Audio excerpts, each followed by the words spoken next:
أن يقولوا سمعنا وأطعنا وأولئك هم المفلحون.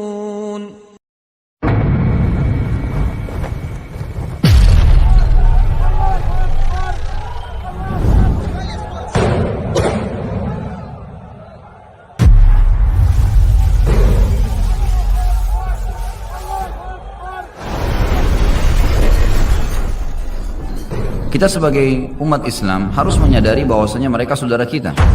Nah, kita harus tentu menolongnya dengan doa, dengan harta dan juga dengan jiwa kita. Dan juga kenapa kita harus membantu mereka? Pertama, karena Islam, mereka Muslim. Tidak mungkin orang Islam membiarkan saudaranya tersakiti.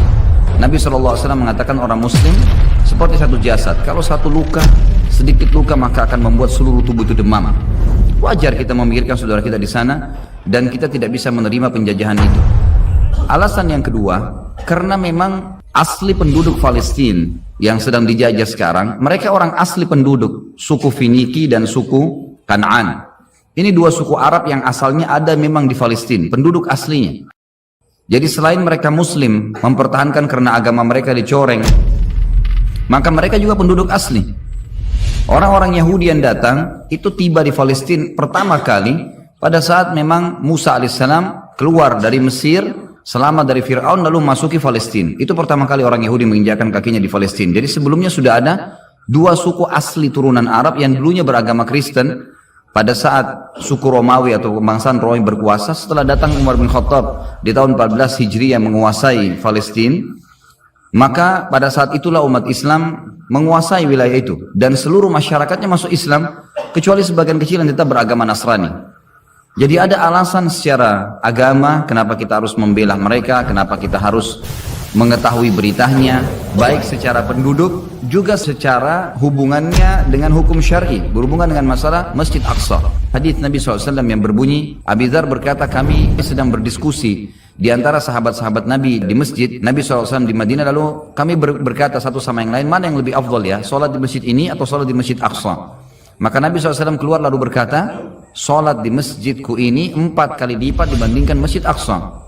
Hadis ini berarti menjelaskan Masjid Aqsa 250 kali lipat dibandingkan tempat lain, karena Masjid Nabawi 1000. Lalu kata Nabi SAW, tapi ketahuilah sebaik-baik tempat sholat adalah Masjid Aqsa. Sebaik-baik tempat sholat adalah Masjid Aqsa. Dan akan datang nanti satu waktu, ini seakan-akan Nabi SAW menceritakan tentang keadaan sekarang.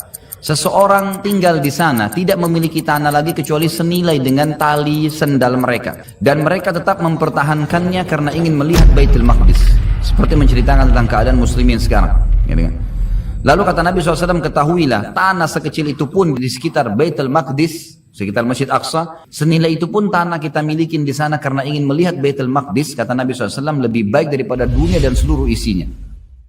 Ini fadilah yang jarang orang dengar. Mestinya tahu kalau di sana itu mempertahankan tanah seperti tali sendal saja sudah lebih daripada dunia dan seluruh isinya. Ini satu hal yang luar biasa. وَقَالُوا سَمِعْنَا وَأَطَعْنَا